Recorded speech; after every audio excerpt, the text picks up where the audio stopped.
Hi everybody, I'm super excited about sharing out the Blended Learning Starter Kit.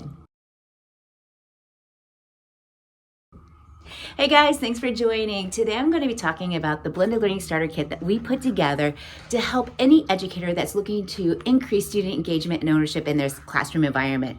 This is a 30+ page document, and inside of here we have resources on the definitions, what's the difference between centers, stations, and studios. We have examples of how to start the rotation process. We even have icons that you can use as you're laying out your classroom environment, and so way the students know exactly where the studios are. I give even like a printout of each one of them so you can have like label markers behind your direction cards. And speaking of direction cards, we've even included inside of here direction cards that you can go and grab and start to implement, so it has a template that you can go use. We have layout designs for elementary, middle school, high school, and an extra bonus, we have AI tools to help you with that, starting to plan and to implement studios in your classroom more effectively. Yes, this is great because what we're doing right now as a little promotion to get you started for next year, we're giving away for free.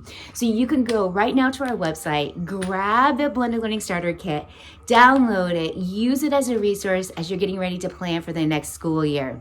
We also have a printout version. If you like how I have it set up with the spirals and printed and ready to go, you can even go and grab that as well. That's paid, but at least you'll have something in your hands ready to start for that next school year. So the Blended Learning Starter Kit, a great way to get students engaged in the classroom and start to move towards more of that student agency.